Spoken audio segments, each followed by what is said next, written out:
పెద్దపల్లి జిల్లా రామగుండం రావు స్కూల్లో విద్యార్థి నాయకుల ఎన్నికలను ఘనంగా నిర్వహించారు. మొబైల్ ఫోన్ ద్వారా డిజిటల్ విధానంలో స్కూల్ యాజమాన్యం ఓటింగ్ ప్రక్రియ నిర్వహించారు. అభ్యర్థుల ఎన్నిక, నామినేషన్ వేయటం, గుర్తులు కేటాయించడంతో పాటు ప్రచారం చేపట్టి విద్యార్థుల నుంచి అభ్యర్థుల ఓట్లను అభ్యర్థించడం వరకు అవగాహన కల్పించారు.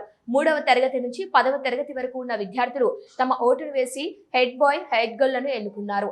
ఆధునిక సాంకేతిక ఎన్నికల ప్రక్రియను వినియోగించడంతో విద్యార్థులు హర్షం వ్యక్తం చేశారు. ఓటు విలువ, ఎన్నికల ప్రాముఖ్యతను గురించి తెలుసుకోవడం సంతోషంగా ఉందని విద్యార్థులు తెలిపారు. ఈ ఎన్నికల ప్రక్రియలో ఎన్నికల అధికారిగా Shri Anvesh, principal Ravikanth, school teachers పాల్గొన్నారు. కార్యక్రమం అనంతరం విద్యార్థులు డాన్స్ చేస్తూ సంతోషం వ్యక్తం చేశారు.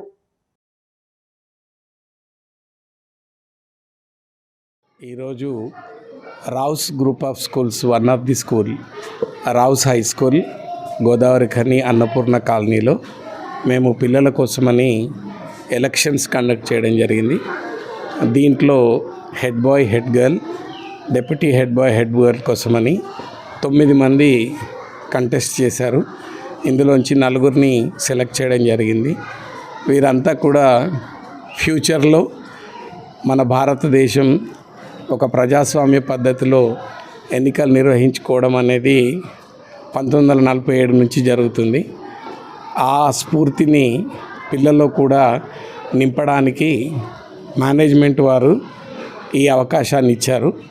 సో పిల్లలందరూ కూడా అసలు ఎలక్షన్స్ ఎలా జరుగుతాయి, బ్యాలెట్ పేపర్ అంటే ఏంటి, దాంట్లో ఎలా తమ ఓటు హక్కును వినియోగించుకోవాలి, సో ఇవన్నిటిని కూడా మేము ప్రాక్టికల్గా పిల్లలకు నేర్పించే ప్రయత్నం చేస్తున్నాం.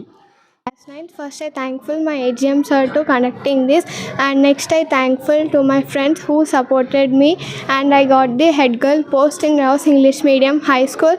What I gave the promises, I will sure that. Thank you. From 9th class, Rouse School, academic year 2026 and 27, participated in elections, and I got a head boy.